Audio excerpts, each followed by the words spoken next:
നമ്മുടെ കർത്താവായ യേശുക്രിസ്തുവിനെ കുറിച്ചുള്ള സുവിശേഷത്തിന്റെ ഘോഷണത്തിൽ കർത്താവിനാൽ നിയോഗിക്കപ്പെട്ട് 3 പതിറ്റാണ്ടുകൾ ഈ സുവിശേഷ ശുശ്രൂഷയിലായിരുന്ന ഒരു അനുഗ്രഹിക്കപ്പെട്ട കർത്തൃദാസന്റെ പേരാണ് പൗലൂസ്. ഈ പൗലൂസ് എന്ന മനുഷ്യന്റെ ജീവചരിത്രം ബൈബിളിൽ തന്നെ വായിച്ചെടുക്കണം. പകുതി അതിന് പുറത്തുള്ള ചരിത്രത്തിലും പൗലൂസുണ്ട്. വളരെ വിശാലമായി പഠിക്കത്തക്ക വിധം ഒരു പാഠപുസ്തകം പോലെ സങ്കീർണമാണ് അദ്ദേഹത്തിന്റെ ജീവിതം. ആ ആദരണീയനായ കർത്തൃദാസൻ അദ്ദേഹത്തിന്റെ തന്നെ വാക്കുകളിൽ പറഞ്ഞാൽ അദ്ദേഹത്തിന്റെ ശുശ്രൂഷാ ജീവിതത്തിലേക്ക് പ്രവേശിക്കുന്ന നാളുകൾക്കപ്പുറത്ത് ഒരു പരീക്ഷനായിരുന്നു എന്ന് കാണുന്നു. യഹൂദന്മാർക്കിടയിലെ ആത്മീക വിഷയങ്ങളിൽ തീവ്രവാദ സ്വഭാവമുള്ള, വളരെ കൺസർവേറ്റീവായ, വളരെ ഫണ്ടമെന്റലായ ഒരു മതബോധം ഹൃദയത്തിൽ സൂക്ഷിക്കുന്ന ഒരു റിലീജിയസ് യു, അതാണ് പരീക്ഷണം കണ്ടർത്ഥമാക്കുന്നത്. ചിന്തയും പ്രവൃത്തിയുമെല്ലാം മതമാണ്. മതം വിട്ട് ചിന്തിക്കാത്ത, മതത്തിന്റെ സങ്കീർണതകൾക്കുള്ളിൽ മാത്രം ജീവിക്കുന്ന ഒരു പറ്റം മനുഷ്യർ, അല്ലെങ്കിൽ ജീവിതത്തിന്റെ സമസ്ത മണ്ഡലത്തിലും മതത്തിന് 1-ാം സ്ഥാനം നൽകുകയും ദൈവത്തിനും മനുഷ്യർക്കുമൊക്കെ 2-3 സ്ഥാനങ്ങൾ നൽകുന്ന ഒരു വിഭാഗത്തിൽപ്പെട്ട മനുഷ്യർ. നമുക്കിന്നറിയാം, മനുഷ്യർക്ക് ദൈവത്തിന് വേണ്ടിയുള്ള കാര്യങ്ങളിലാണ് ദൈവത്തെക്കാൾ താല്പര്യം. ദൈവത്തിനല്ല പ്രാധാന്യം കൊടുക്കുന്നത്, ദൈവത്തിന് വേണ്ടിയുള്ള ആചാരങ്ങൾ, അനുഷ്ഠാനങ്ങൾ, അതിനു വേണ്ടിയുള്ള മരണത്തിനൊക്കെയാണ് ഇഷ്ടം. ഞാൻ സംവാദ വേദികളിൽ ഇത് കാര്യമായി തന്നെ പറയാറുണ്ട്. പ്രിയപ്പെട്ടവരെ, നമുക്കൊരു കാര്യം അറിയാം. ഇത്തരത്തിൽ ഒരു മത തീവ്രവാദിയായി ജീവിതം ആരംഭിച്ച മനുഷ്യൻ, അദ്ദേഹം വളരെ നല്ല ആഴത്തിൽ മതം പഠിച്ചിട്ടുള്ള മനുഷ്യനാണ്. യഹൂദന്മാരുടെ ന്യായപ്രമാണത്തെക്കുറിച്ച് പറഞ്ഞാൽ അതിന് 2 ഭാഗങ്ങളാണുള്ളത്. ആകെ 613 നിയമങ്ങളാണ് ന്യായപ്രമാണം എന്ന പദം കൊണ്ട് അർത്ഥമാക്കുന്നത്. 613 നിയമങ്ങൾ. 613 നിയമങ്ങളിൽ ആദ്യത്തെ നിയമം തന്നെ എന്താണ്? ഞാനും നിങ്ങൾ പറയുന്ന ഞാനല്ലാതെ അന്യദൈവം നിനക്കുണ്ടാവരുത് എന്നതാണ് 1-ാമത്തെ കൽപ്പന. അങ്ങനെ 10 കൽപ്പനകൾക്ക് ശേഷം 11, 12, 13 എന്ന രൂപേണ 613 നിയമങ്ങളാണ് ഈ ലേവ്യ പുസ്തകം നമുക്ക് തരുന്നത്. പുറപ്പാടും ലേവ്യൊക്കെ തന്നാൽ 613 നിയമങ്ങൾ. അത് നേരിട്ട് തരുന്ന ഇൻട്രൊഡക്ഷനാണ് ഈ 10 കൽപ്പന. 10 കൽപ്പന കൂടാതെ ഈ നിയമങ്ങളുടെ വലിയൊരു പ്രപഞ്ചം, ഒരു വലിയ പ്രവാഹം നമുക്ക് ബൈബിളിൽ കാണാം. ഈ 613 നിയമങ്ങൾക്ക് 2 ഭാഗങ്ങളാണുള്ളത്. 1-ാമത്തെ ഭാഗം 365 എണ്ണമാണ്. ഓർത്തിരിക്കാൻ എളുപ്പമാണ്. ഒരു വർഷത്തിലെ ദിവസങ്ങളുടെ എണ്ണം എടുത്താൽ മതി. 365 പ്രമാണം. ആ 365 പ്രമാണം പറയുന്നു അരുത്, അരുത്, അരുത്, അരുത്. ഡോൺസ് ആണ് 365. ഇനി അവശേഷിക്കുന്ന പ്രമാണങ്ങളുണ്ട്. 214 പ്രമാണങ്ങൾ വേറെയുണ്ട്. അപ്പോൾ പറയുന്നത് എന്താണ്? നിങ്ങൾ എന്ത് ചെയ്യണം, എന്ത് ചെയ്യണം, എന്ത് ചെയ്യണം. ഇവ 2ഉം ചേർത്ത് 613 നിബന്ധനകളുടെ ഒരു സമാഹാരം. അപ്പോൾ ഇവയെല്ലാം ന്യായപ്രമാണമാണ്. ഇത് മുഴുവൻ പഠിച്ചിട്ട് അത് ലംഘിക്കുന്നവർക്കുള്ള ശിക്ഷ, അത് ലംഘിച്ചവർക്ക് പാരമ്പര്യത്തിൽ അനുഭവിക്കേണ്ടി വന്ന പ്രയാസങ്ങൾ, ഇവയെല്ലാം നന്നായി പഠിച്ച ഒരു പണ്ഡിതന്റെ പേരാണ് പൗലൂസ്. ഈ മനുഷ്യന്റെ ജന്മസ്ഥലം എവിടെയെന്നറിയണ്ടേ? പ്രസിദ്ധമായ തർസോസ് പട്ടണത്തിലെ, കിലിക്കിയ സംസ്ഥാനത്തിലെ തർസോസ് പട്ടണത്തിലെ ആയിരുന്നു അദ്ദേഹത്തിൻ്റെ ജന്മദേശം. ആ സ്ഥലത്തെപ്പറ്റി രസകരമായൊരു കാര്യമുണ്ട്. മെഡിറ്ററേനിയൻ കടലിൽ നിന്ന് ഏതാണ്ട് 10 മൈൽ ഉള്ളിൽ മാറി, 10 കിലോമീറ്റർ ഉള്ളിൽ മാറി അദ്ദേഹം ജനിച്ചു വളർന്ന ആ സ്ഥലത്തിൻ്റെ പേര് തർസീസ് എന്നായിരുന്നു. തർസോസ്.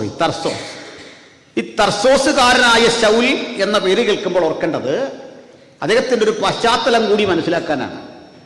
തർസോസ് എന്ന് പറയുന്ന സ്ഥലത്തിന് ആ പേർ വരാൻ കാരണം അവിടെ വിറ്റഴിക്കപ്പെടുന്ന വിലപിടിപ്പുള്ള ഒരു ആഭരണം നിർമ്മിക്കുന്ന ലോഹത്തെ ആസ്പദമാക്കിയാണ്.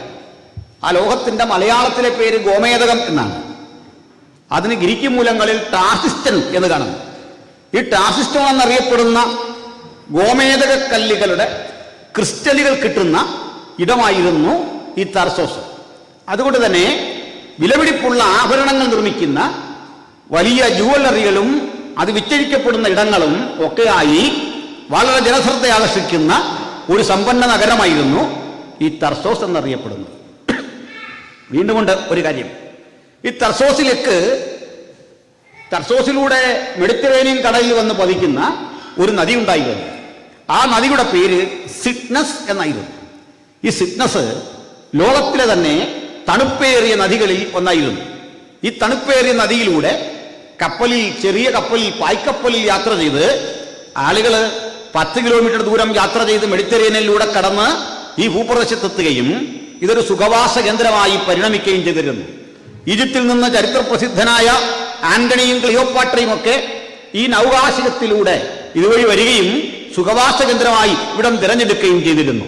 ഇതാണ് തർസോസിന്റെ പ്രത്യേകത. തണുപ്പേറിയ ജലമാണ്. ഇതൊന്നുമല്ല, ഈ സ്ഥലത്തെ പ്രസിദ്ധമാക്കുന്നത് മറ്റൊരു സുപ്രധാന കാരണമുണ്ട്. ആ കാരണം നമുക്കറിയാം. ഉലകം വെട്ടിപ്പിടിക്കാൻ ഇറങ്ങി ഇന്ത്യയുടെ പാതി വരെ യുദ്ധം ചെയ്തു എന്ന മഹാനായ അലക്സാണ്ടറെ നമുക്ക് ഓർമ്മയുണ്ട്. അലക്സാണ്ടർക്ക് ആ യാത്രയിൽ വലിയ ദുരിതങ്ങളെ നേരിടേണ്ടി വന്നു. പലവിധ ചരിത്രങ്ങൾ അദ്ദേഹത്തെപ്പറ്റി പറയുന്നുണ്ട്.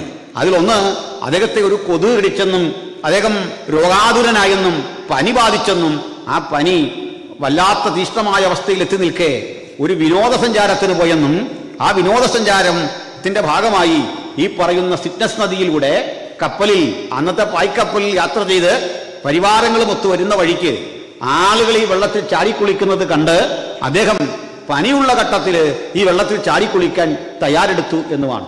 അങ്ങനെ പനിനീര് പൂശി ഈ വെള്ളത്തിൽ ചാടിക്കുളിക്കുന്ന വഴിക്ക് പനി മൂർച്ഛിക്കുകയും രോഗാതുരനായ അദ്ദേഹം പിന്നീട് ബാബിലോണിലേക്കുള്ള യാത്രാമധ്യേ വളരെ പെട്ടെന്ന് മരിച്ചു എന്നുമാണ് ചരിത്രം.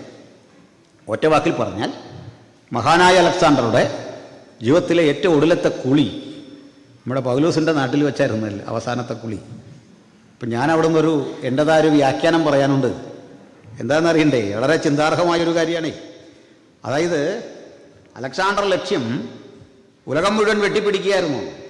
25,000 ബാൽക്കൻ കുതിരപ്പടകൾ, 50,000-ൽ വരം വരുന്ന ഗ്രീക്ക് കുതിരപ്പടകൾ, അതിശക്തമായ ആയുധശേഖരം കയ്യിലുള്ള അന്നത്തെ കരുത്തനായ ചക്രവർത്തി.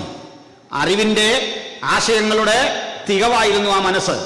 യുദ്ധതന്ത്രജ്ഞത, മഹാമേരുവിനെയും കീഴടക്കാൻ കഴിയുന്ന ഉജ്ജ്വലമായ മനസ്സ്, ചിട്ടതെറ്റാത്ത പട്ടാളം, എപ്പോഴും ആശയങ്ങൾ കൈമാറിക്കൊണ്ടിരിക്കുന്ന കരുത്തന്മാരായ ചാരപ്പടകൾ, ഇതൊക്കെ സ്വന്തമുള്ള ഈ രാജാവ് ജീവിതത്തിന്റെ 33 32 വയസ്സ് മാത്രം പ്രായമുള്ള നിറയൗവനത്തിൽ ഈ യാത്രയ്ക്ക് അന്ത്യം കുറിക്കുന്നത് ഈ പൗലോസ്ലീഹയുടെ നാട്ടിലെ സിഡ്നസ് എന്ന് പറയുന്ന ആ നദിയിൽ കുളിച്ച് ആ നദിയിൽ വെച്ചാണ് അദ്ദേഹത്തിന് ഏറ്റവും അവസാനമായി ഇഹലോകം വിട്ടുപോകാനുള്ള ആ സ്ഥിതിവിശേഷം സംജാതമാകുന്നതെങ്കിൽ ഞാൻ എൻ്റെ ഭാവനയിൽ കണ്ടെത്തുന്ന മറ്റൊരു കാര്യമുണ്ട്.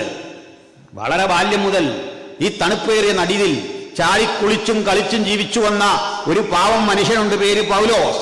അദ്ദേഹം ഉലകത്തെ വെട്ടിപ്പിടിക്കാൻ ഇറങ്ങി.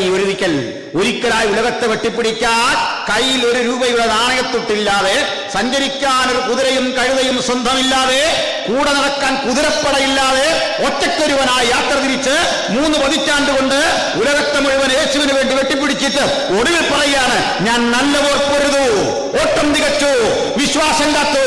ഇതാ അലക്സാണ്ടർ കുതിരപ്പടയും അലക്സാണ്ടർ ശക്തമായ സേനകളും തോറ്റു മന്ദീഭവിച്ചു മരവിക്കുന്ന നാട്ടിൽ സുവിശേഷത്തിന്റെ അജയ്യമായ കൊടി വീണ്ടും ഉയരുന്നു എന്നുള്ള ഒരു സത്യം ഉയർത്തിക്കാട്ടിക്കൊണ്ട് ഈ സുവിശേഷത്തിന്റെ വചനം അകത്തും പുറത്തും ഇരുന്ന് കേൾക്കുന്നവർക്ക് വേണ്ടി വളരെ കൃത്യതയോടെ പറയട്ടെ, മറ്റൊരുവരിലും രക്ഷയില്ല. നാം രക്ഷിക്കപ്പെടുവാൻ ആകാശത്തിന് കീഴിൽ മനുഷ്യരുടെ ഇടയിൽ നൽകപ്പെട്ട അജയ്യമായ നാമം കർത്താവായ യേശുക്രിസ്തുവിന്റെ നാമമാണ്. ഏത് മഹാമേരുവിനെയും തച്ചുടയ്ക്കുന്ന, ഉലകത്തെ മുഴുവൻ വിറപ്പിക്കുന്ന അജയ്യനായ ചക്രവർത്തിക്കും മരണത്തിന്റെ മുമ്പിൽ കീഴടങ്ങേണ്ടി വന്നെങ്കിൽ മരണത്തിന്റെ മുമ്പിൽ മുട്ടുമടക്കാത്ത ഒരൊറ്റ മാർഗം യേശുവിന്റെ മാർഗമാണ്.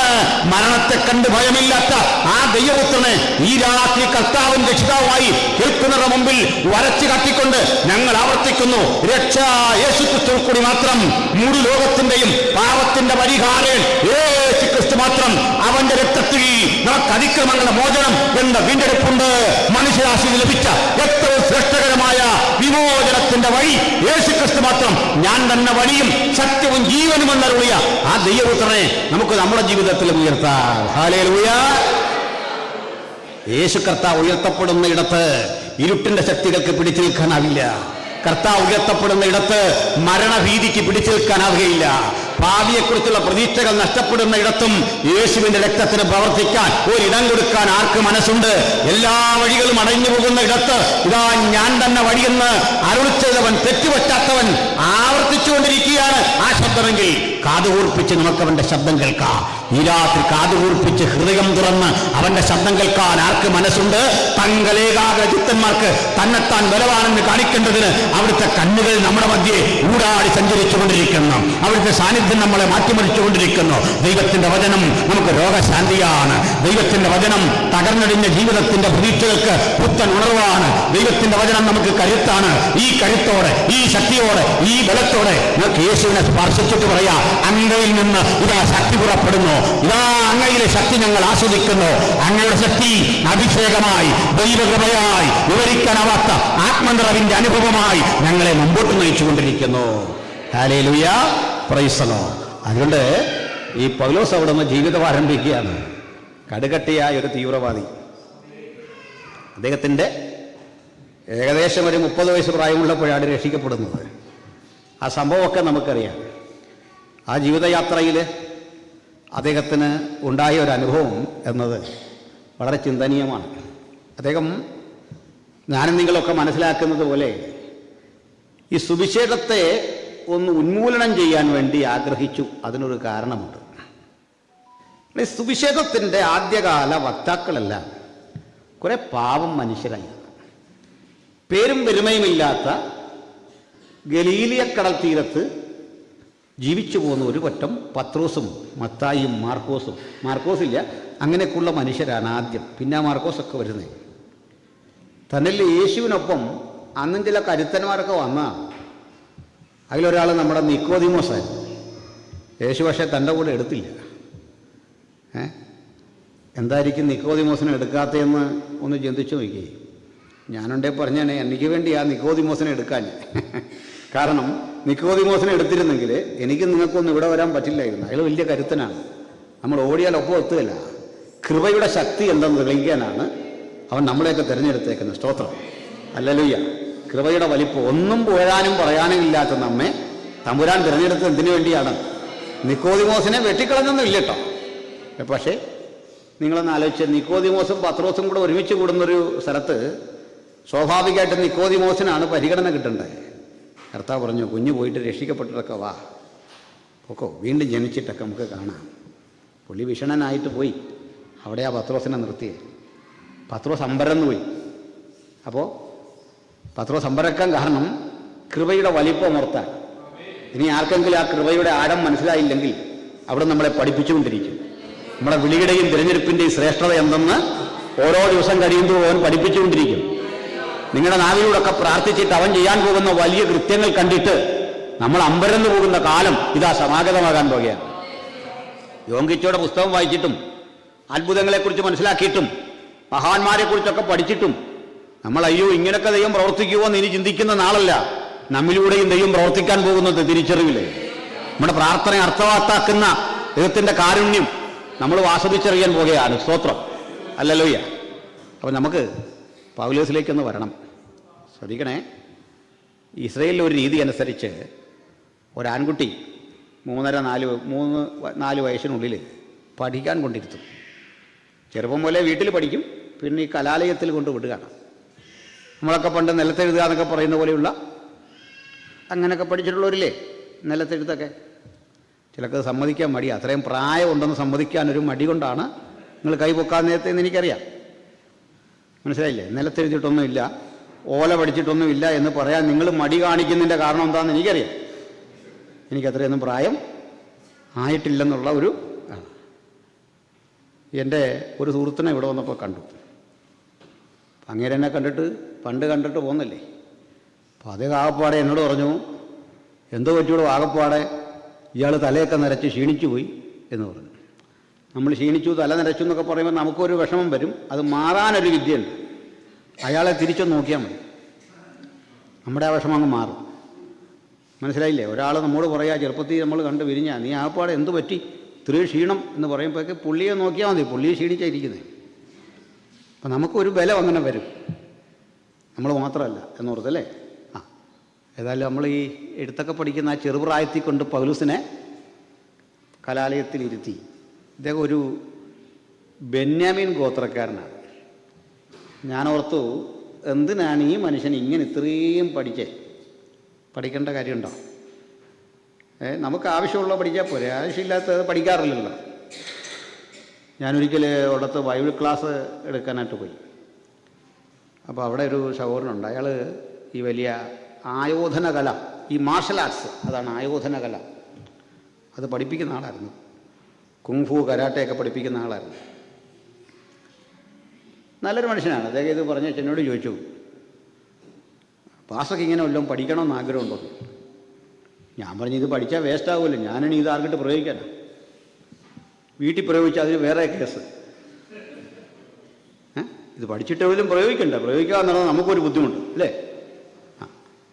അതുകൊണ്ട് ചില ആളുകൾ ഇത്രയൊക്കെ പഠിച്ചിട്ട് പാസുമാർ ദേഹത്ത് പ്രയോഗിക്കുന്നവരുണ്ട്, നാട്ടുകാർ ഒത്തിരി പേര്.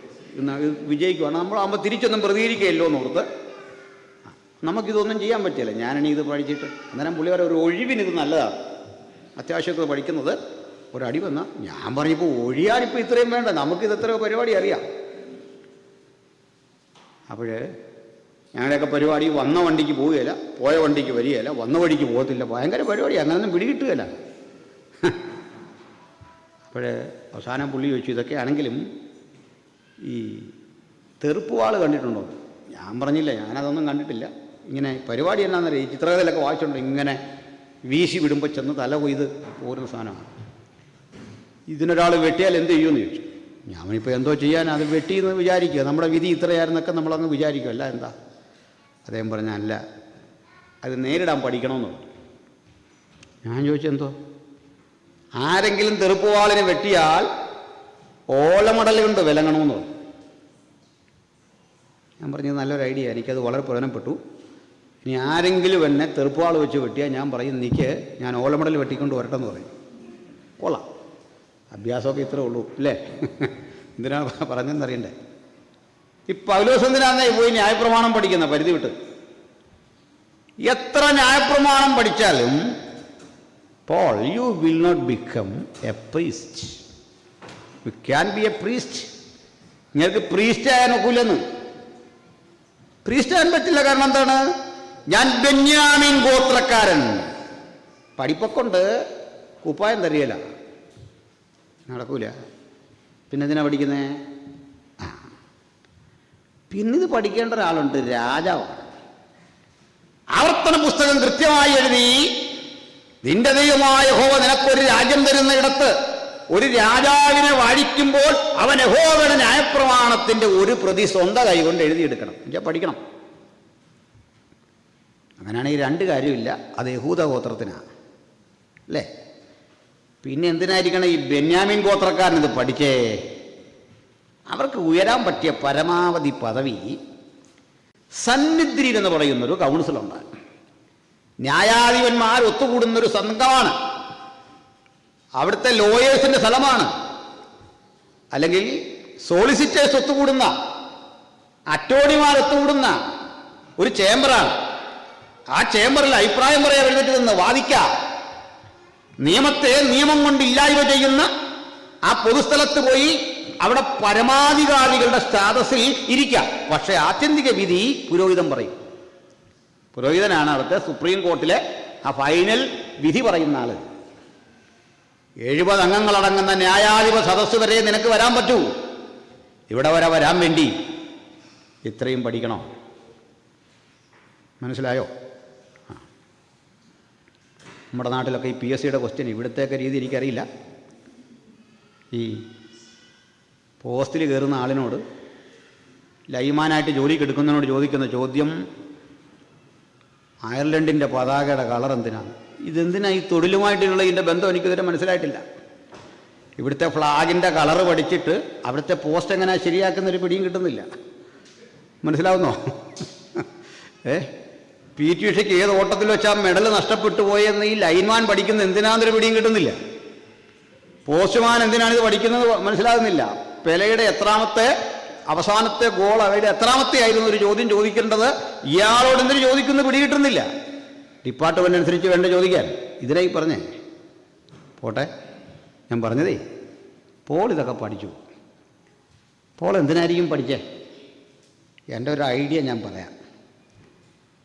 യഹൂദ ഗോത്രക്കാരാണ് ലേവ്യര് കഴിഞ്ഞാൽ ഏറ്റവും അധികം പഠിക്കുന്നത്.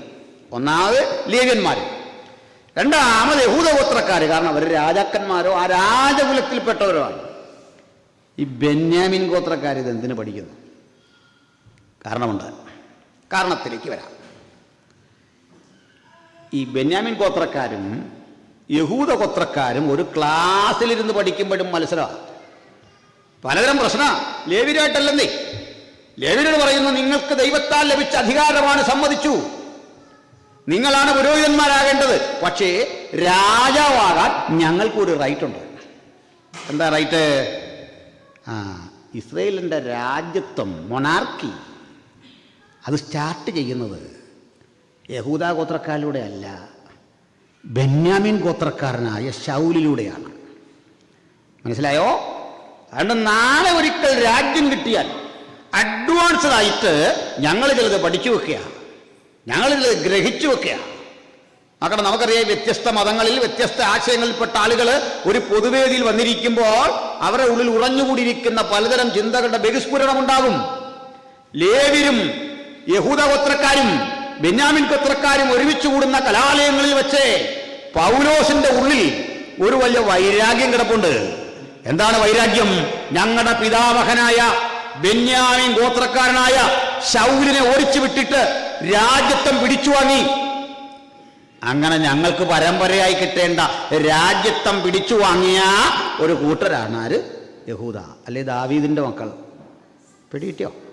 അങ്ങനെ ദാവീദിന്റെ മക്കളും ബെന്യാമിൻ്റെ മക്കളും ചരിത്രത്തിൽ നല്ല അടിയാ, ഉശിരനടി, അടി മൂത്ത് മൂത്ത് മൂത്ത്. ശൗലിൻ്റെ പരമ്പരയിലൊരു ഇളമുറക്കാരൻ, ബെന്യാമിൻ ഗോത്രക്കാരൻ, 8-ാം നാളിൽ പരിച്ഛേദനയേറ്റ ഒരുവൻ ഇവിടെ നിൽക്കുന്നു. പേര് ശൗൽ, വല്യപ്പൻ്റെ പേരാ. ഇതാ ദാവീദിന്റെ ഗോത്രത്തിലെ ഇളമുറക്കാരൻ രാജ്യത്തിന് അർഹതപ്പെട്ടു എന്ന് ലോകം കരുതുന്ന മറ്റൊരാൾ വേറെ ആരുമല്ല, കർത്താവായ യേശുക്രിസ്തു. വൈരാഗ്യം വരാൻ കാരണം മനസ്സിലായോ? പ്രധാനം, ഞങ്ങളുടെ അവകാശങ്ങളെല്ലാം അപഹരിച്ച്, ഞങ്ങളെ ഉന്മൂലനം ചെയ്തിട്ടേ, ഞങ്ങളുടെ പിതാവിന്റെ പക്കൽ നിന്ന് കിരീടം പിടിച്ചെടുത്തിട്ടേ, ദാവീദ് പുത്ര എന്ന ആളുകൾ വിളിച്ചു വിളിച്ച് ആഘോഷിക്കുന്ന ദൈവപുത്രനായ യേശുവിനെ കാണുമ്പോഴൊക്കെ പൗലോസിന്റെ ഹൃദയത്തിൽ ഒരു അറപ്പ്, ഈ മാർഗത്തോടൊരു വെറുപ്പ്. സ്തോത്രം. വല്ലാത്ത വൈരുദ്ധ്യം, അകലാൻ വലിയൊരു വെമ്പല്. അയാൾ യേശുവിനെ നേരിട്ട് കണ്ടോന്നൊന്നും നമുക്കറിയില്ല, പക്ഷെ കേട്ടു ഇങ്ങനൊരാൾ. ഒടുക്കം ഭരണകൂടം നിശ്ചയിച്ചു യേശുവിനെ ക്രൂശിക്കാൻ. നമുക്കതറിയാം. ക്രൂശീകരണമൊക്കെ കഴിഞ്ഞപ്പോൾ ഇവരുടെ മനസ്സിലെ ചിന്ത, ഇനിയൊരു ശല്യവും ഒഴിഞ്ഞുപോയി, ഇനി പ്രശ്നമൊന്നുമില്ല, ഇതോടെ തീർന്നു എന്നാണ്. നമ്മുടെ എല്ലാം ചിന്ത ചില കാര്യങ്ങൾ തീർക്കുമ്പോൾ അതങ്ങ് തീർന്നു എന്നൊന്നുമല്ല, വലിയ പ്രയാസങ്ങൾ അടുത്തടുത്ത കട്ടഞ്ഞു വരിക അല്ലേ. എന്തു പറ്റി? ധന്യനായ നമ്മുടെ കർത്താവായ യേശുക്രിസ്തുവിൻ്റെ മരണത്തിൻ്റെ അനന്തരം പൗലോസും കൂട്ടരും സ്വപ്നം കാണുന്നതിനപ്പുറത്തേക്ക് ക്രൈസ്തവ സഭ വളർന്നു. ഭയപ്പെടുത്തി അവരെ ഉന്മൂലനം ചെയ്യാനൊന്നും കഴിയാതെ വന്നു. ഇന്ത്യ മഹാരാജ്യത്ത്, മണിപ്പൂരിൽ, ഹരിയാനയിൽ, ഇന്ത്യയുടെ വിവിധ സ്റ്റേറ്റുകളിൽ ക്രൈസ്തവ മാർഗത്തെ ഉന്മൂലനം ചെയ്യാൻ പടപ്പുറപ്പാട് നടത്തിക്കൊണ്ട് ഭരണകൂടം ആഞ്ഞടിക്കുമ്പോൾ നിങ്ങൾ വിചാരിക്കുന്നുണ്ടോ യേശുവിന്റെ മാർഗം അവിടെ തോറ്റുപോകുമെന്ന്? പാടെ ഈ രാജ്യത്ത് നിന്ന് ഈ നാമത്തെ ഉന്മൂലനം ചെയ്യാൻ പണിയെടുക്കുമ്പോൾ അങ്ങനെ തുടച്ചു മാറ്റാൻ പറ്റുന്നതൊന്നുമല്ലിത്. കാരണം ജീവിച്ചിരുന്ന ക്രിസ്തുവിനേക്കാൾ കരുത്തനായിരുന്നു മരിച്ചടക്കപ്പെട്ടവൻ. പിറവി കൊണ്ട ക്രിസ്തുവിനേക്കാൾ കരുത്തനായിരുന്നു ക്രൂശിൽ കിടന്നവൻ. വെള്ളത്തിന്മീത് നടന്ന ക്രിസ്തുവിനേക്കാൾ കരുത്തനായിരുന്നു ക്രൂശിൽ കിടന്നവൻ. 5 അപ്പം കൊണ്ട് 5000 പോഷിപ്പിച്ച ക്രിസ്തുവിനേക്കാൾ കരുത്തനാണ് ക്രൂശിൽ കിടക്കുന്നവൻ. ലാസറിനെ ഉയർപ്പിച്ച ക്രിസ്തുവിനേക്കാൾ കരുത്തനാണ് ക്രൂശിൽ കിടക്കുന്ന ക്രിസ്തു. എന്താണ് കാരണം? അവന്റെ മരണത്താൽ ഉലകത്തെ മുഴുവൻ വിലയ്ക്ക് വാങ്ങേണ്ട അമൂല്യമായ ദ്രവ്യമാണ് അവന്റെ ശരീരത്തിൽ ഓടിയിരുന്ന രക്തം. അത് മുഴുവൻ മനുഷ്യരാശിയുടെയും പാപത്തിന്റെ പരിഹാരത്തിനായി ചൊരിഞ്ഞപ്പോൾ നമ്മുടെ പാപത്തിനുള്ള ശിക്ഷ അവന്റെ മേലായി. അവന്റെ രക്തം കൊടുത്തവൻ നമ്മെ വിലയ്ക്ക് വാങ്ങി ദൈവത്തിന്റെ മക്കളാക്കി തീർത്തു. ആ വലിയ പ്രക്രിയ സംഭവിച്ച, രക്ഷയുടെ സന്തോഷം അനുഭവിച്ച ദൈവമക്കൾക്ക് ആ കൂടെ ഒരു കഴിവും കിട്ടി, ധൈര്യം. ഹല്ലേലൂയ. ധൈര്യം എന്നത് പറയുന്നതും ദൈവത്തിൻ്റെ ഒരു ഗിഫ്റ്റാണെന്നേ. ചിലർക്ക് ഈ സത്യം അറിഞ്ഞിട്ട് അതിനുവേണ്ടി നിൽക്കാൻ മനസ്സുണ്ട്, പക്ഷേ ചിലർ ഭയപ്പെടുത്തിയാൽ തിരിച്ചു പോരും. ഹല്ലേലൂയ. കഴിഞ്ഞ ദിവസം വളരെ വേദനിപ്പിക്കുന്നൊരു വാർത്ത ഉണ്ടോ. ഒരു പുരോഹിത ശ്രേഷ്ഠൻ, അദ്ദേഹത്തിന് മനസ്സിലായി സ്നാനമെന്നുള്ളത് തളിച്ചും മുക്കിയൊന്നും ചെയ്യേണ്ടതല്ല. അദ്ദേഹം ജലാശയത്തിൽ ഇറങ്ങി സ്നാനം നൽകുന്നു. സ്നാനത്തിൻ്റെ വാഗ്ദത്വമൊക്കെ തൻ്റെ അറിവിനും പ്രാപ്തിക്കും അനുസരിച്ച് ചോദിച്ച് മാന്യമായ വിധത്തിൽ ആ സ്നാനം നടത്തി, തൻ്റെ അറിവിനനുസരിച്ച് നടത്തി. അവരെ കയറ്റിവിട്ടു. സഭ ശാസിച്ചു. ഞാൻ ബഹുമാനപ്പെട്ട പുരോഹിത ശ്രേഷ്ഠനോടും അദ്ദേഹത്തെ ശാസിച്ച സമൂഹത്തോടും എനിക്ക് വൈരാഗ്യമില്ല, ഒന്ന് പറയാതെ വയ്യ. പുരോഹിതന്മാർ ഏതെങ്കിലും തരത്തിലൊരു അഭിപ്രായം പറഞ്ഞെന്ന് വിചാരിക്കുക.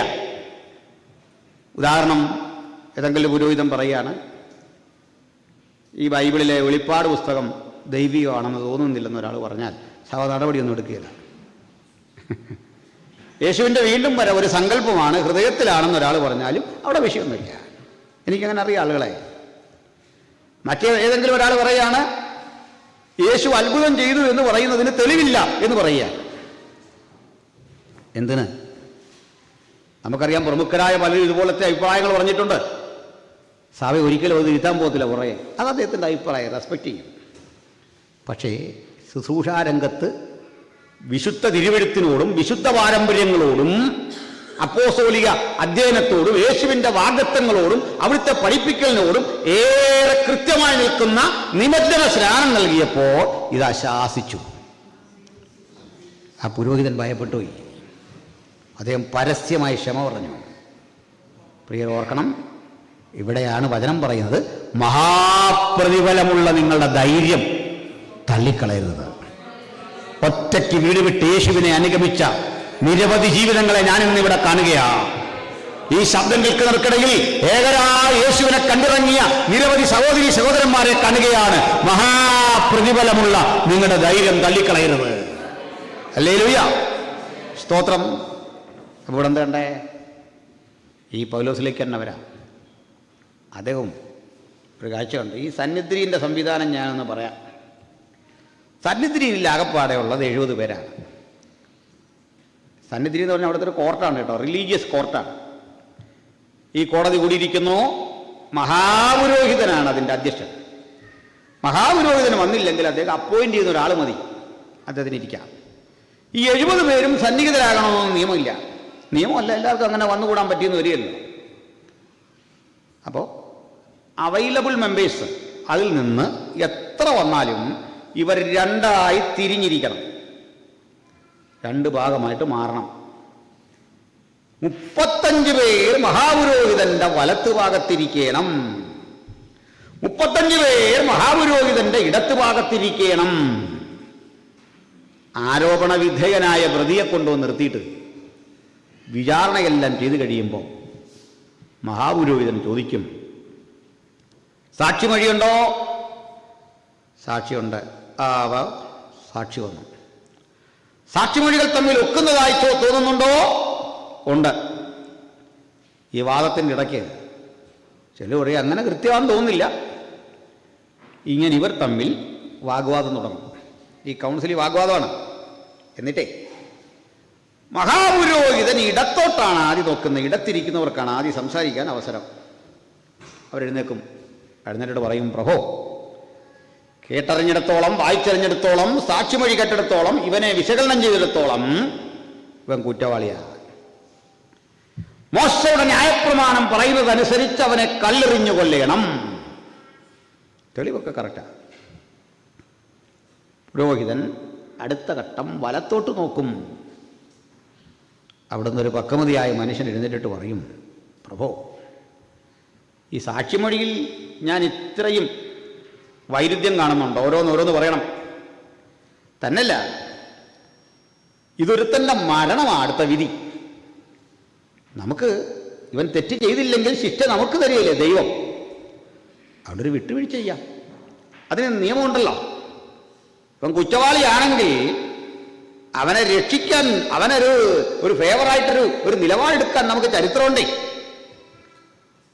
അത് ചെയ്യാൻ കാരണം അവൻ്റെ ഭാര്യ വിധവയാവും, അവൻ്റെ അപ്പൻ കണ്ണ് കാണാതായിരിക്കുക, അവൻ്റെ അമ്മ നിലവിളിച്ചുകൊണ്ടിട്ട് പുറത്ത് നിൽപ്പുണ്ട്. ഒരു മാനുഷിക പരിഗണന. അടിവൻ സങ്കേത നഗരത്തിലേക്ക് ഓടിപ്പോവട്ടെ, അവിടെ പോയി അവൻ രക്ഷ പ്രാപിക്കട്ടെ. ഈ വാദം അങ്ങോട്ട് മുറുകുമ്പോൾ ആ വാദത്തിൻ്റെ തീവ്രതയിൽ നിന്ന് മഹാപുരോഹിതൻ ഒരു കാര്യം വായിച്ചെടുത്തിട്ട് ഫൈനൽ വിധി പറയും. ഒന്നിൽ അവനെ സങ്കേത നഗരത്തിലേക്ക് വിടും, അതല്ലെങ്കിൽ അവനെ കല്ലെറിയാൻ ഉത്തരവിടും. ഇതാണ് ആ കോർട്ടിലെ പ്രൊസീജിയർ. ക്രിമിനൽ പ്രൊസീജിയർ അങ്ങനെയാണ്, നടപടിക്രമം അങ്ങനെയാണ്. ഇതുപോലെ ചെയ്യണം. പക്ഷെ ഈ സാമാന്യ മര്യാദ കിട്ടാതെ പോയ കോടതി ചരിത്രത്തിൽ, വിശുദ്ധ ബൈബിളിന്റെ ചരിത്രത്തിൽ രണ്ടിടത്തുണ്ടേ. ഒന്ന്, യേശുവിനെ വിചാരണ ചെയ്ത കോടതിയിൽ ഈ സാമാന്യ മര്യാദ ലംഘിക്കപ്പെട്ടു. മനസ്സിലാക്കിക്കൊള്ളണം. പുരോഹിതന്റെ ഇടത്തിരിക്കുന്ന ആളുകൾ എന്തിനു വേണ്ടി? പ്രതിയെ ശിക്ഷയ്ക്ക് വിധേയനാക്കാൻ വാദിക്കും. പുരോഹിതന്റെ വലത്തിരിക്കുന്നവർക്ക് എന്തിന്? ഇവരെ രക്ഷിക്കാൻ പഴുതുണ്ടോ എന്ന് നോക്കും.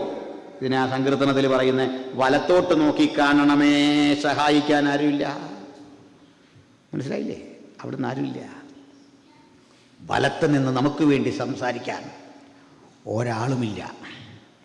യേശുവിന് കിട്ടിയില്ലാരെ. അത് പോട്ടെ, പ്രവചനമാണ്. വല്ലവനും സഹതാപം തോന്നുമോ ഇന്ന് ഞാൻ നോക്കിക്കൊണ്ടിരുന്നു, ആരെയും കണ്ടില്ലതാനും. സങ്കീർത്തനത്തിൽ കിടക്കുക പ്രവചനം, അത് നിറവേറിയതാണ്. അടുത്തതേ ചോദ്യം എന്താണെന്നറിയണ്ടേ? നമ്മുടെ ആദരണീയനായ സ്തെഫാനോസിനെ വിധിക്കുന്ന കോടതിയിലും ഈ നിയമം ലംഘിക്കപ്പെട്ടു. മഹാപുരോഹിതൻ പറഞ്ഞു, ഇനി സാക്ഷിമൊഴി വേണ്ടെന്ന്. അത് തന്നെ കോടതി അലക്ഷ്യമാണ്. കോടതി ചെയ്തത് തെറ്റാ. കോടതി, നമ്മുടെയൊക്കെ മലയാളിയുടെ ഭാഷയിൽ പറഞ്ഞ കോടതിയുടെ ശുംഭത്തരാണ് ഈ കണ്ടേ. എന്തെന്നാണ് കാണിച്ചത്? വിചാരണയ്ക്കെടുക്കും മുമ്പേ സാക്ഷിമൊഴി വേണ്ട, പുരോഹിതൻ വസ്ത്രം കീറി എറിയാൻ പറഞ്ഞവനെ, അരിശപ്പെട്ട് വസ്ത്രം കീറി കല്ലെറിയാൻ പറഞ്ഞു. കല്ലെറിയാൻ പറഞ്ഞിട്ടേ ഒരു വചനം കിടക്കുന്നു, അവനെ കൊല ചെയ്യുന്നത് ശൗലിന് സമ്മതമായിരുന്നു.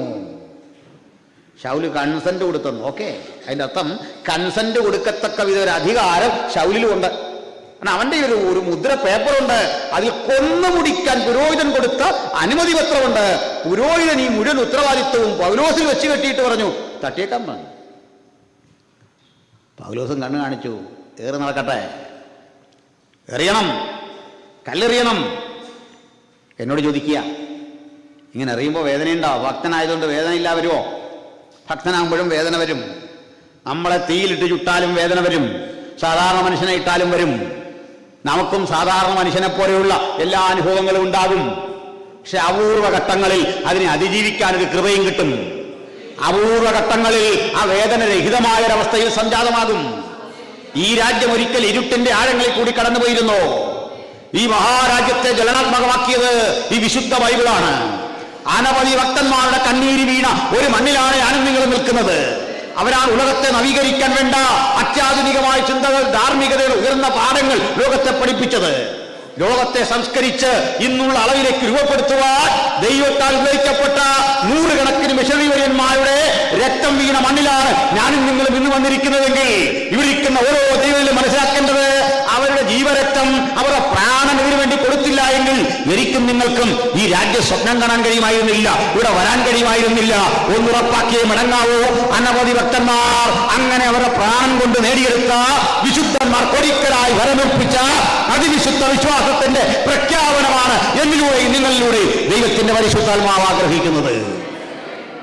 ഹല്ലേലൂയ. ഒത്തിരി പറയാനുണ്ട്. ബൈബിൾ എന്ന് പേരിട്ട ഒരു കർത്തൃദാസന്റെ പേരാണ് ജോൺ വിക്ലിഫ്. വിക്ലിഫ് ലണ്ടനിലായിരുന്നു. ജോൺ വിക്ലിഫ് 1382 1382 അന്ന് മുതൽ ആ ലോകം ബൈബിൾ എന്ന ഈ പുസ്തകത്തെ വിളിച്ചേ. ഗ്രീക്കിലെ ടാ ബിബ്ലിയ എന്ന സംഖ്യയ്ക്ക് തത്തുല്യമായി ഇംഗ്ലീഷിലൊരു പദമുണ്ടാക്കി, ബൈബിൾ. അത് മാത്രമല്ല, ഗഹനമായ ബൈബിൾ പഠനത്തിന് അദ്ദേഹം സമയം ചെലവഴിച്ചു. അന്നത്തെ ഒരു കാര്യം അറിയണ്ടേ, ഈ ബൈബിൾ പ്രസംഗിക്കാൻ, പഠിപ്പിക്കാൻ പൗരോഹിത്യം മാത്രം അധികാരം കൈയാളിരുന്ന കാലത്ത് ആ നിബന്ധനകൾ ഭേദിച്ച് പുറത്തേക്കൊരാൾ വന്നാൽ അവരെ തലയുറത്ത് മാറ്റുന്ന കിരാത നീതി നിലനിന്നിരുന്നൊരു ലോകത്ത് ഒറ്റക്കൊരുത്തന്റെ പണപ്പുറപ്പാട് ആരംഭിച്ചു. ഒറ്റക്കഴിഞ്ഞില്ല. ലോകത്തിന്റെ പലയിടങ്ങളിൽ അതിന് പിന്തുണ കൊടുക്കുന്ന പലരുടെയും ഉള്ളിലുണ്ടായിരുന്നു ഇത്തരം വലിയ പ്രേരണകൾ. ഇന്ന് രാത്രി ദൈവത്തിന്റെ വചനം കേൾക്കുമ്പോൾ യേശുവിനാക്കിയത് ചെയ്തെടുക്കാൻ ഒരു ചെറിയ പ്രേരണയുണ്ടെങ്കിൽ നിങ്ങൾ ഒറ്റയ്ക്കല്ല. നിങ്ങളിൽ നല്ല പ്രവൃത്തി ആരംഭിച്ചവൻ യേശു ക്രിസ്തുവിന്റെ നാളോളം അതിനെ തികയ്ക്കുമെന്നൊരു ബോധം ഹൃദയത്തിൽ അങ്കുരിക്കട്ടെ.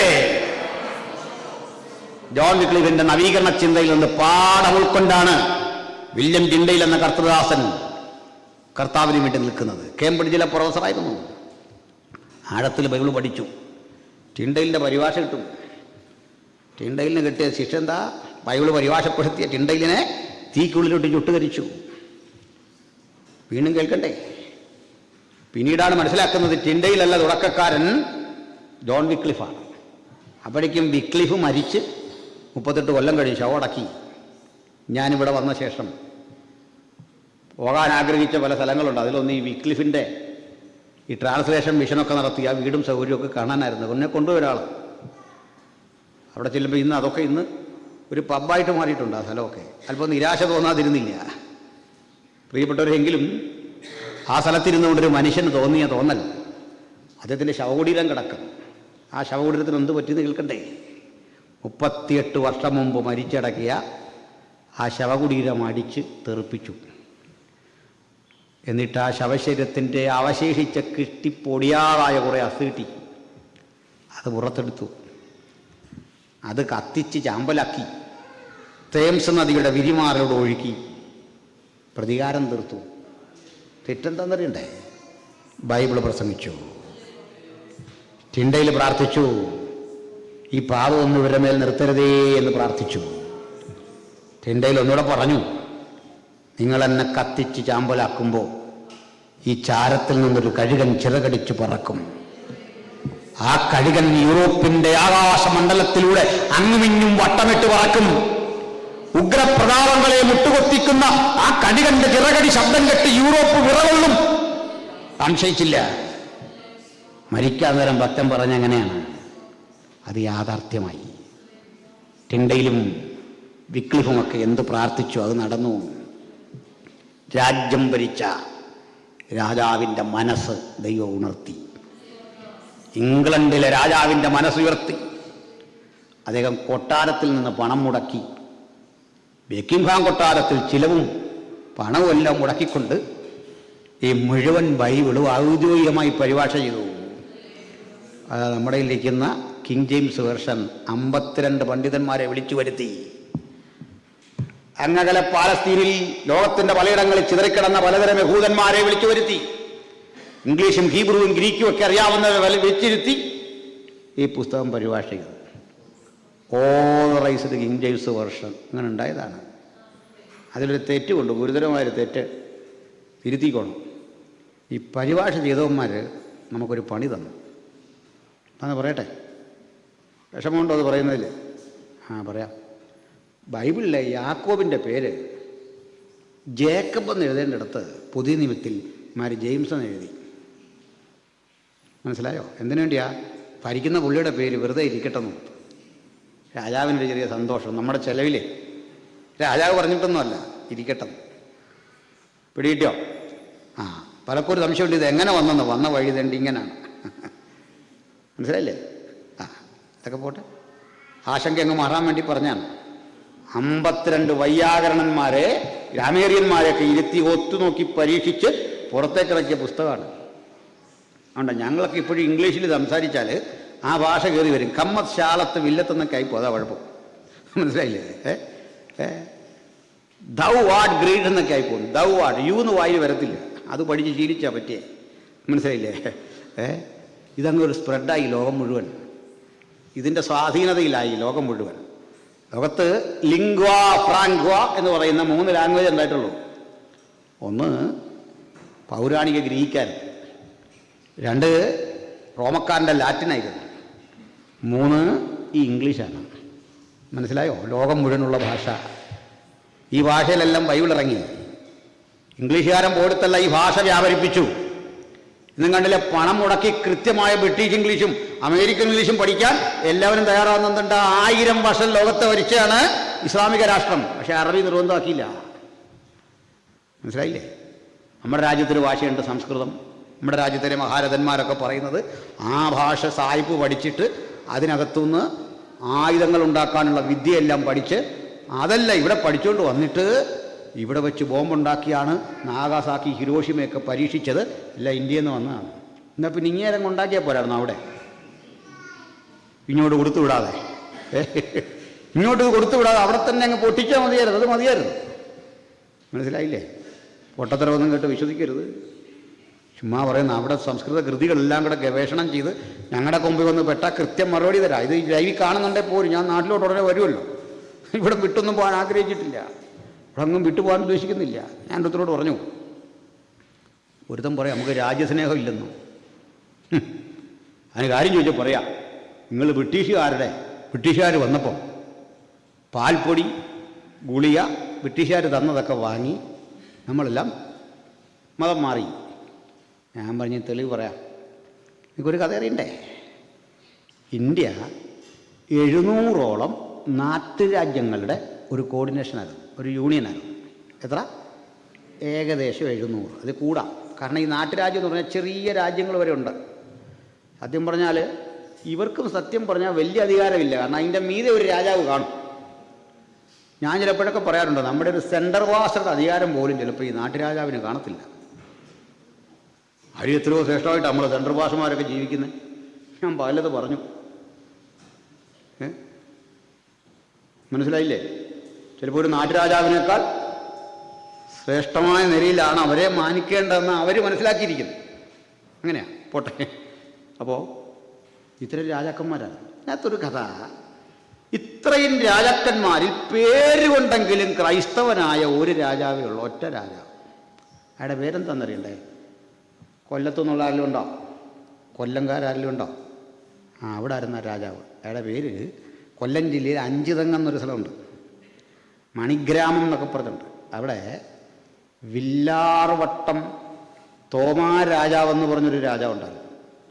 ഈ കൈപൊക്കിയ ആൾ പറയാൻ ഉദ്ദേശിച്ചില്ല. ഞാൻ എൻ്റെ കൊച്ചുമനാന്ന് പറയാനൊക്കെ ഉള്ള ആളാണ്, എനിക്ക് മനസ്സിലായി, എനിക്ക് പിടികിട്ടി.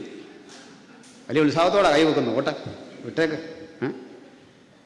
ഈ വില്ലാർവട്ടം തോമാരാജാവ് ഒഴിച്ച് ക്രിസ്ത്യാനി ഒറ്റ ആളും ഇന്ത്യയിൽ ഒരു രാജ്യവും ഭരിച്ചിട്ടില്ല, ഒറ്റയിടത്തും ഭരിച്ചിട്ടില്ല.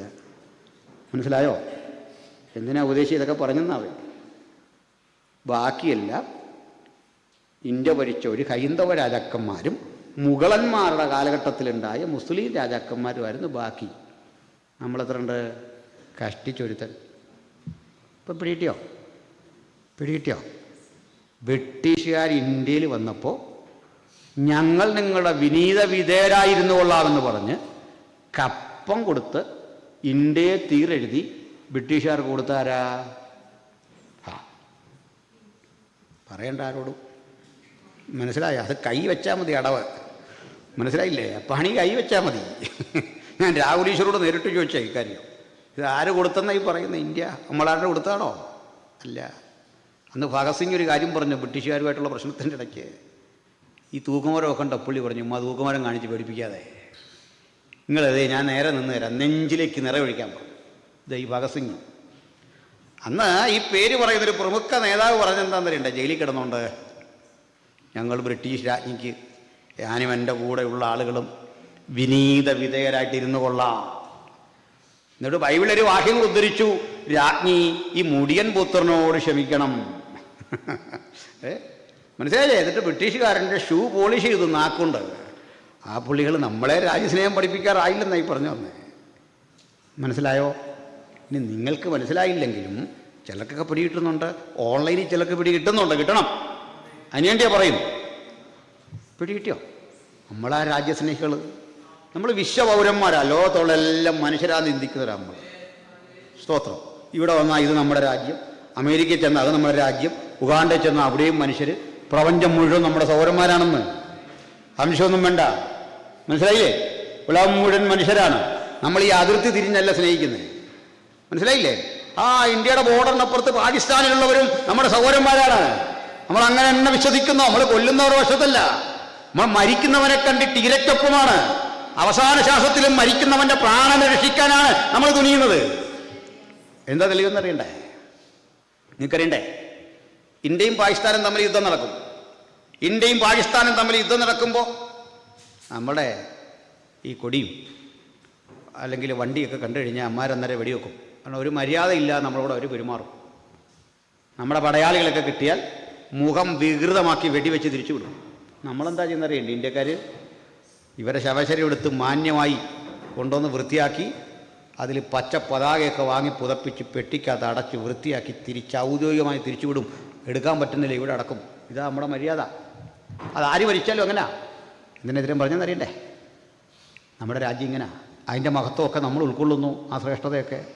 അതൊക്കെ എന്നാ ഇന്ത്യയുടെ പാരമ്പര്യത്തിൽപ്പെട്ടല്ല, ഭരണഘടനാപരമായി 47 ശേഷമുണ്ടായി വന്ന മാറ്റങ്ങളായതല്ല.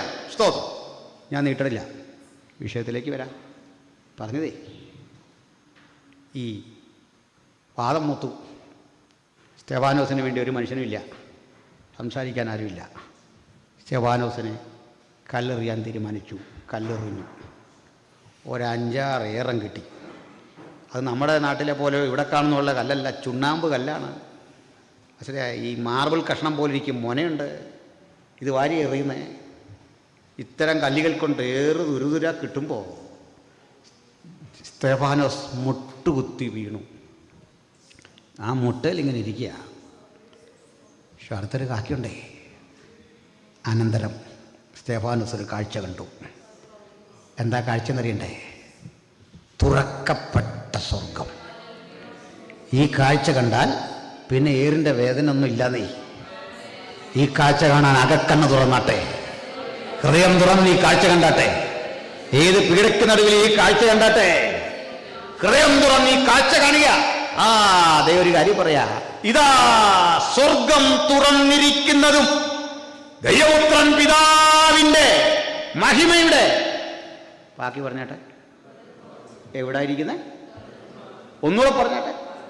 എന്തിനാ വലത്തു ഭാഗത്തിരുന്നേ? ഈ ലോകത്തിൻ്റെ വലത്തു ഭാഗത്തെ ന്യായാധിപ കോടതിയിലെ എനിക്ക് വേണ്ടി സംസാരിക്കാൻ ഒരുവനുമില്ലെങ്കിൽ പരമാധികാരിയുടെ പിതാവാം ദൈവത്തിൻ്റെ വലത്തുഭാഗത്ത് നമുക്ക് വേണ്ടി മധ്യസ്ഥ അണയ്ക്കുന്ന ദൈവപുത്രനെ ആത്മാവിൽ കണ്ടു. ഇന്ന് രാത്രി അവൻ നമ്മുടെ കൂടെയുണ്ട്. എനിക്കും നിങ്ങൾക്കും നീതി നിഷേധിക്കപ്പെടുന്ന ഇടത്ത് വലത്തുഭാഗത്തിരുന്ന് മധ്യസ്ഥ അണയ്ക്കാൻ ഒരു മഹാദൈവം നമ്മുടെ കൂടെയുണ്ട്. Hallelujah, praise the Lord. പ്രിയപ്പെട്ടവരെ, ഇവിടെ വെച്ചാണ് അദ്ദേഹത്തിൻ്റെ പ്രാർത്ഥന, ഈ പാപം നിർത്തരുതേ. ഇങ്ങനെ പറഞ്ഞു തീർക്കാം. പൗലോസ് അവിടുന്ന് രക്ഷിക്കപ്പെട്ടു, യാത്ര തുടർന്നു. പിറ്റേന്ന് രാവിലെ സുവിശേഷ വിലക്കൊന്നും പോയില്ല. അടിച്ച് കണ്ണിൻ്റെ ഫ്യൂസ് പോയി, തപ്പിത്തടഞ്ഞു. ഈ യാത്രാമധ്യേ അനന്യാസ് വരുന്നു, പ്രാർത്ഥിക്കുന്നു, സൗഖ്യം കിട്ടുന്നു. ഏതാനും ദിവസങ്ങളുടെ ഒരു ഗ്യാപ്പ് കഴിഞ്ഞാൽ പിന്നെ നമ്മൾ പൗലോസിനെ ചരിത്രത്തിൽ കാണുന്നില്ല. ഉടനെ എങ്ങും ഒരു 3-3.5 കൊല്ലം കഴിഞ്ഞു ഈ ദൈവാസം വരിക. എവിടായിരുന്നു അദ്ദേഹം? ചരിത്രമുണ്ടതൊക്കെ. അറേബ്യയിലെ വിവിധ ഇടങ്ങളിലൂടെ സഞ്ചരിച്ച് കർത്തൃ സാന്നിധ്യം കൂടുതൽ ആസ്വദിച്ച്, അദ്ദേഹത്തിന് തന്നെ ഭാഷയിൽ പറഞ്ഞാൽ ഞാൻ കർത്താവിൽ നിന്ന് പ്രാപിച്ചു, സുവിശേഷത്തിന്റെ സാക്ഷിയായി അനവധി ഇടങ്ങളിൽ പോയി പ്രസംഗിച്ചു. ഈ യാത്രാമധ്യേ ഏറ്റവും ഒടുവിൽ അദ്ദേഹം ഇതാ റോമിലെ ഒരു കാരാഗൃഹത്തിൽ അടയ്ക്കപ്പെട്ടു. നിരവധി കാരാഗൃഹത്തിൽ അദ്ദേഹം പോയിട്ടുണ്ട്. ഇപ്പോൾ ജീവിത സായന്തനമായി കഴിഞ്ഞു. എന്നുവെച്ചാൽ 60 വയസ്സൊക്കെ ഉള്ളൂ. 60-61 വയസ്സിനുള്ളിൽ പൗലോസ് മരിക്കുകയാണ്. അതിനകം അനുഭവിക്കാൻ ഇനി ഒന്നുമില്ല. അതുപോലെ വീടുകളിലോ കടന്നുപോയി. അദ്ദേഹത്തിന് തന്നെ ഭാഷയിൽ പറഞ്ഞ കടലിലെ ആപത്ത്, കള്ള സഹോദരന്മാരാലുള്ള ആപത്ത്, ഇങ്ങനെ ആപത്തുകളുടെ വലിയ പലവട്ടം പട്ടിണി, ഉറക്കിളപ്പ്, ഇവയെല്ലാം അനുഭവിച്ചു. ഒടുക്കം കൊണ്ട് ഒരു ജയിലറയിലിട്ടു. പക്ഷെ ഒരു കാര്യം, പൗലോസിനെ ജയിലിലിട്ടാൽ സുവിശേഷത്തിന് ബന്ധനമില്ല. ആ ജയിലിൽ കിടന്ന അദ്ദേഹത്തിന്റെ ജീവിതത്തിലെ ഏറ്റവും നല്ല ലേഖനങ്ങൾ പുറത്തു വന്നത്, ഏറ്റവും ശക്തിമത്തായ ചിന്തകൾ കൊടും ക്രിമിനലുകൾക്കൊപ്പം അദ്ദേഹത്തെ കൊണ്ടിട്ടെങ്കിൽ ആ ക്രിമിനലുകളും സുവിശേഷത്താൽ മാറ്റമുള്ളവരായി മാറി. അവർക്ക് വലിയ മാറ്റം ദൈവം കൊടുത്തു. അവർക്ക് വലിയ കാരുണ്യം ദൈവരോട് കാണിച്ചു. അവർ പലരെയും കള്ളന്മാരെ ഉൾപ്പെടെ നേടിയെടുക്കാൻ ദൈവം അത് വഴിയാക്കി മാറ്റി. ഞാനിവിടെ ഓർക്കുന്നൊരു കാര്യം, ഈ റോമിലെ ജയിലുകളെന്ന് പറയുന്നത് പലപ്പോഴും പൗരാണിക ജയിലുകൾ പലതും ഗുഹയ്ക്കുള്ളിലാണ്. ഗുഹകളെ ജയിലായിട്ട് കൺവെർട്ട് ചെയ്യുകയാണ്. ഇതിൻ്റെ മുമ്പിൽ വലിയ അഴികൾ കാണും, പടുകുറ്റൻ തടിയോ ഇരുമ്പോ കൊണ്ടുള്ള അഴികൾ കാണും. ഇനി നമ്മൾ ഉദ്ദേശിക്കുന്ന പോലെ ഈ ഗുഹയെ അപ്പാടെ ജയിലാക്കുകയല്ല, നമ്മൾ കുറേ അകത്തേക്ക് കയറി കഴിയുമ്പോഴാണ് ജയിൽ തുടങ്ങുന്നത്. അപ്പോൾ നമുക്കും കുറേ അകത്തോട്ട് കയറാം, കാണാൻ വരുന്നവർക്ക്. ഇനി ഇതിനകത്തൊന്ന് താഴേക്കൊരു കുഴിയാണ്, ഒരു 4x4 4x4 അടിയെ വീതി നീളമൊക്കെ കാണുള്ളൂ. ആഴം 10 അടി കാണും താഴെ. ഇതിനകത്ത് 1-2 പേരെ ഇടുന്നത്. അവിടെ കിടക്കുക, ചങ്ങലയിലട ബന്ധിക്കുന്നത്. ഈ കിടപ്പ, ഈ കയ്യിൽ നിന്ന് വലത്തെ കയ്യിൽ നിന്ന് ഇടത്തെ കാലിലേക്കൊരു ചങ്ങല, ഇടത്തെ കയ്യിൽ നിന്ന് വലത്തെ കാലിലേക്കൊരു ചങ്ങല. ഇത് നിവരെ നിൽക്കാൻ കഴിയില്ല. എന്തിനാണെന്നറിയണ്ടേ? വർഷങ്ങൾ ഇങ്ങനെ ഒരാൾ കിടന്നാൽ ഈ ചങ്ങല അഴിച്ചാൽ ഒരു പൊതുസമൂഹത്തിൽ ചെന്ന് നിന്നാൽ ആളിന് കുനിഞ്ഞേ നിൽക്കാൻ പറ്റും. കുറ്റവാളി തല നിവർത്തി നിൽക്കരുതെന്നാണ്. കുനിഞ്ഞു നിൽക്കണം എല്ലായിടത്തും, തിരിച്ചറിയാനാണ് കുറ്റവാളി. വേച്ച് വെച്ചേ നടക്കാവും. ഇതിനു വേണ്ടിയാണ്. അത് ചിലർ രക്ഷപ്പെടും, ചില അവിടെ കിടന്ന് മരിക്കും. ഇങ്ങനെ ഇട്ടിരിക്കുകയാണ്. ആ കിടപ്പിലാണ് ഈ റോമാലേഖനമടക്കമുള്ള പലതും എഴുതുന്നതെന്നുള്ള സത്യം. ഇത് എഴുതിയെടുക്കാൻ വേണ്ടി ആളുകൾ വരും. യുസ്തോസ് ഉണ്ട്, പിന്നെ തെർത്തോസ് ഉണ്ട്, നിരവധി ആളുകളുണ്ട്, യൂലിയോസ് ഉണ്ട്, ഒത്തിരി ഇതിഹാസന്മാരുണ്ട്. ഇപ്പം ഞാൻ ഓർക്കാറുണ്ട്, ഈ വരുന്നൊരു മനുഷ്യൻ ഒത്തിരി നടന്നലഞ്ഞ് എഴുതാൻ വരുന്നവൻ്റെ കാര്യമാണേ. അയാൾ കൗണ്ടറിൽ ചെന്ന് അനുവാദമൊക്കെ വാങ്ങി. നമ്മുടെ അത്രയും പേപ്പറൊന്നുമല്ല, ലാപ്ടോപ്പൊന്നുമല്ല കയ്യിൽ. ഈ ചർമ്മ ലിഖിതങ്ങൾ, ഒരുതരം തോലാണ്. ആ തോലിങ്ങനെ തോളെ കൊണ്ടുവരണം. ആടുകളുടെയൊക്കെ തോല, പാപ്പിറസൊക്കെയാണ്. ഇത് തോളിലേന്തി റോമാലേഖനം പോലെ 10-18 അധ്യായമുള്ള നീണ്ട പുസ്തകം എഴുതിയെടുക്കണം. അദ്ദേഹം വന്ന് ഈ കരയ്ക്ക് നിന്ന് ഇങ്ങനെ എത്തി നോക്കണം താഴേക്ക്. അവിടെ 2 കണ്ണ് മാത്രം കാണാം, ഇരുട്ടാ. ഒരു ചായക്കാശ് ഈ എഴുത്തിന് പ്രതിഫലമായി കൊടുക്കാൻ പൗലോസിൻ്റെ ഉണ്ടാവും. എന്ത് പ്രതീക്ഷിച്ച ഈ മനുഷ്യൻ വന്നേ? എന്ത് പ്രതീക്ഷ? ഈ റോമാലേഖനം എഴുതി കഴിയുമ്പോൾ ഒരു ഗിഫ്റ്റ് എന്ന് കൊടുക്കാൻ ആ മനുഷ്യൻ്റെ കയ്യിലുണ്ടാവും. കൊടുത്താൽ പോരാ, തോളിലെന്തി എത്തിക്കേണ്ട ഇടത്ത് ഇത് എത്തിക്കണം. എന്തി പ്രതിഫലം കിട്ടി? നമ്മൾ ജീവിതത്തിൽ ചിലപ്പോഴൊക്കെ പ്രതിഫലങ്ങളെ ചൊല്ലി കലഹിക്കുന്ന എത്ര മനുഷ്യരുണ്ട്. പോരാ പോരാ എന്ന് ചിന്തിക്കുന്ന എത്ര മനുഷ്യരുണ്ട്. കിട്ടിയ നന്മകളിലൊന്നും സന്തോഷമില്ലാത്ത എത്ര ആളുകളുണ്ട് നമ്മളിലൊക്കെ. ഇവിടെയാണ് നിസ്വാർത്ഥമായ സേവനത്തിന്റെ പ്രതീകമായി ഈ റോമക്കെഴുതിയ ലേഖനം നമ്മുടെ കയ്യിലിരിക്കുന്നത്. അത് പൗലോസ് മാത്രമല്ല, എഴുതിയ മനുഷ്യന്റെയും പ്രാണൻ ബലികഴിച്ച് അദ്ദേഹം എഴുതാൻ വരുന്നത്. നിരോധിക്കപ്പെട്ട സുവിശേഷത്തിന്റെ മാർഗത്തെ പ്രചരിപ്പിക്കാൻ വരുന്ന ഒരു കുറ്റം ചുമത്തി ഇവരെയും പിടിച്ചകത്തുക. അങ്ങനെ വിശുദ്ധന്മാർ പ്രാണൻ വിലകൊടുത്ത് വാങ്ങിയ ഒരു ഗ്രന്ഥവും കൊണ്ടാ ഞാനും നിങ്ങളിവിടെ വന്നിരിക്കുന്നത്.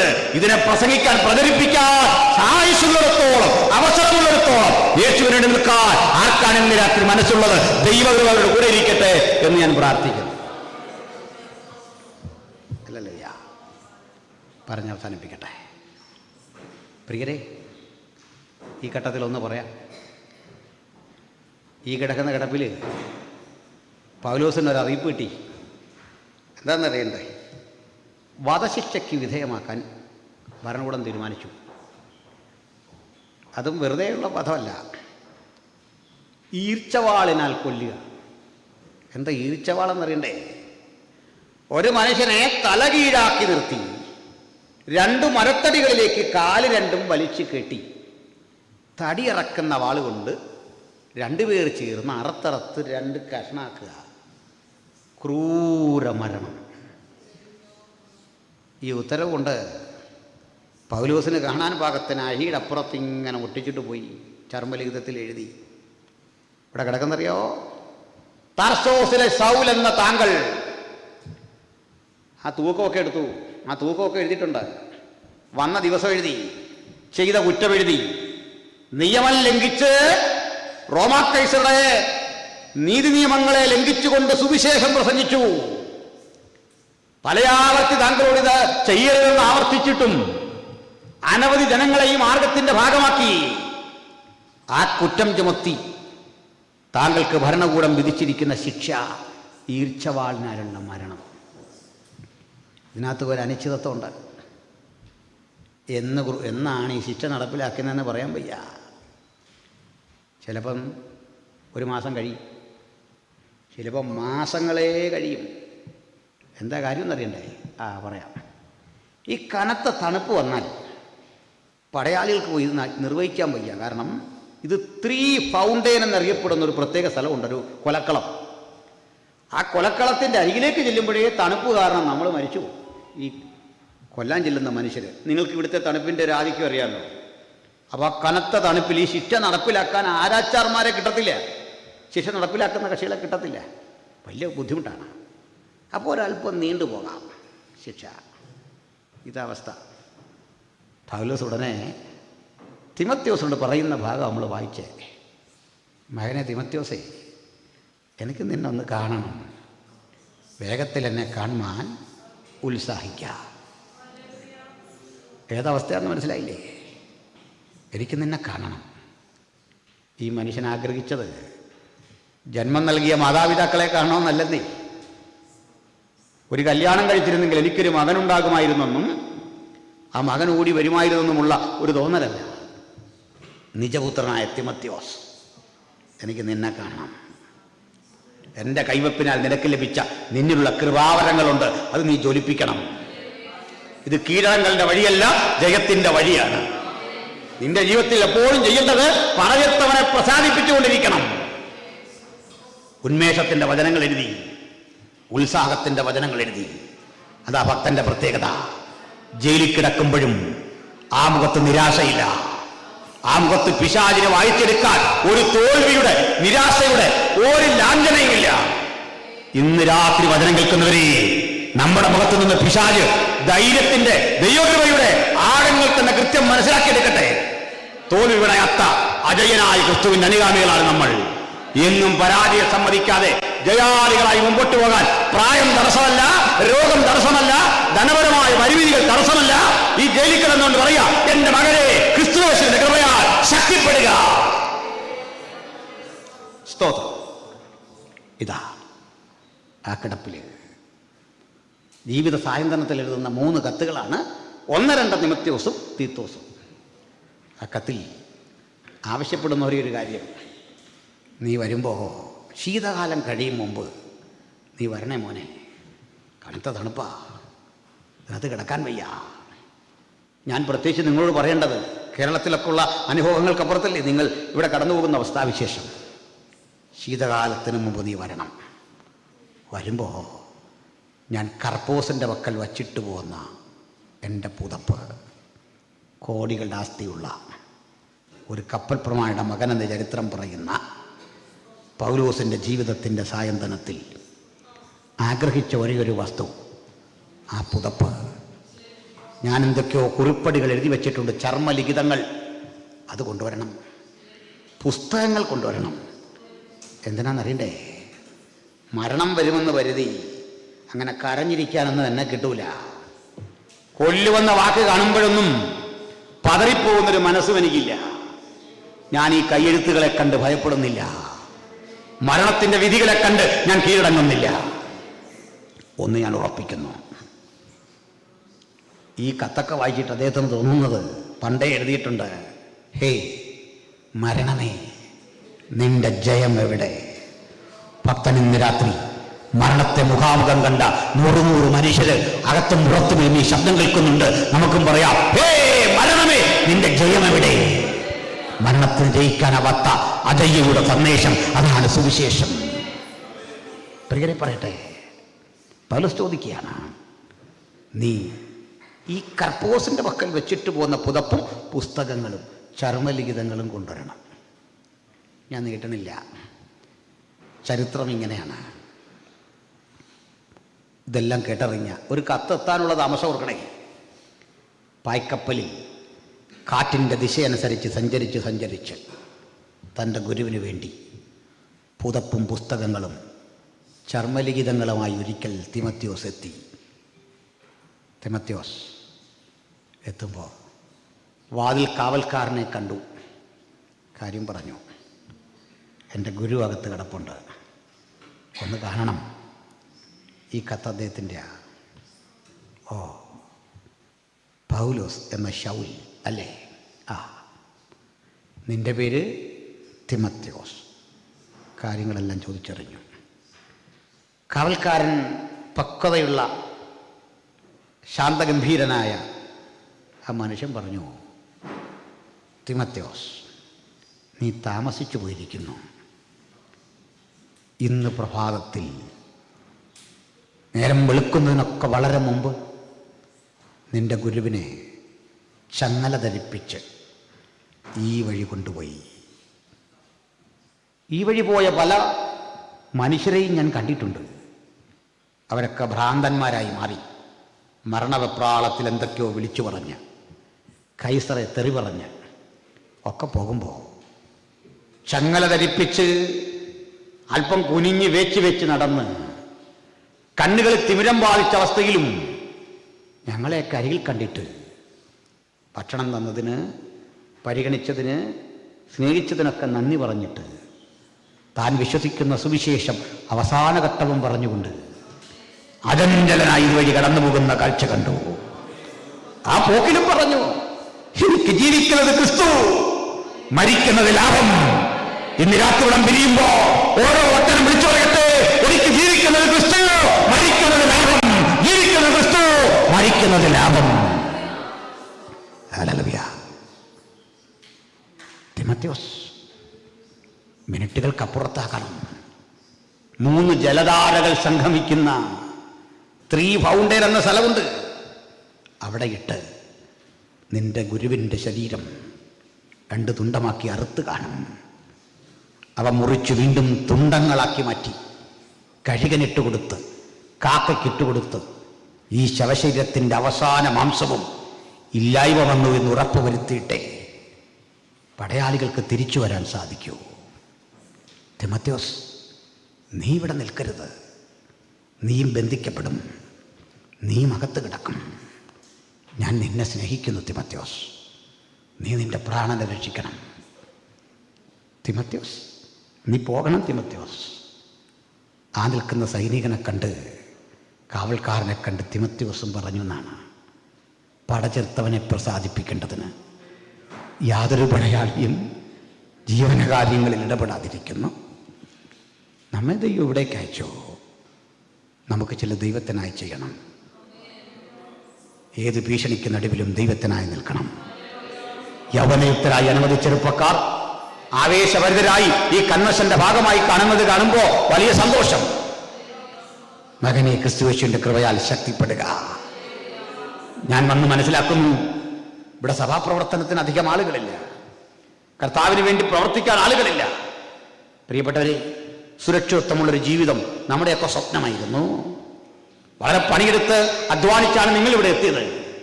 പക്ഷേ 10, 20, 30 വർഷത്തിനുള്ളിൽ വാർദ്ധക്യം നിങ്ങളെയും കടന്നു പിടിക്കും. ഒരു പുതുതലമുറ ഇതുവഴി വരും. ആ പുതുതലമുറയ്ക്ക് വേണ്ടി ചിലത് ചെയ്തെടുക്കാൻ, പടചേർത്തവനെ പ്രസാദിപ്പിക്കേണ്ടതിന് യാതൊരു പടയാളിയും ജീവനകാര്യങ്ങൾ ഇടപെടാതെ കർത്താവിന് വേണ്ടി നിൽക്കാൻ കഴിയുന്ന ഒരു സമൂഹത്തെ വാർത്തെടുക്കണം. സ്തോത്രം. ഈ നാട്ടിലൂടെ തലങ്ങും വിലങ്ങും നടന്ന് അടികറ്റു വാങ്ങിയ, പീഡകറ്റു വാങ്ങിയ, ചുട്ടുകരിക്കപ്പെട്ട, ആയുധങ്ങൾക്ക് മുമ്പ് തലവെച്ചു കൊടുക്കേണ്ടി വന്ന നിരവധിയായ ദൈവഭക്തന്മാരുണ്ട്. അവർ പ്രസംഗിച്ച് ഈ അന്തരീക്ഷത്തിലിട്ട വചനത്തിൻ്റെ അനുഗ്രഹമാണ് ഇത് നമ്മൾ നിങ്ങളൊക്കെ പ്രാപിച്ചെടുക്കുന്നത്. എന്നെയും നിങ്ങളെയും കാണാതെ ആരൊക്കെയോ നമുക്ക് വേണ്ടി പ്രാർത്ഥിച്ചു. വെയിൽസിനെ ഉയർത്താൻ പ്രാർത്ഥിച്ച ഇവാൻസ് റോബർട്ടില്ലേ, ഈ രാജ്യം വിട്ട് ഇന്ത്യയിലേക്ക് വന്ന വില്യം കേരിയില്ലേ, ലോകത്തിന്റെ പലയിടങ്ങളിലേക്ക് മിഷണറിമാരെ വെച്ചു. അവർ നിമിത്തം നമുക്കും വാതിലുണ്ടായി ഇവിടെ വരെ വരാ.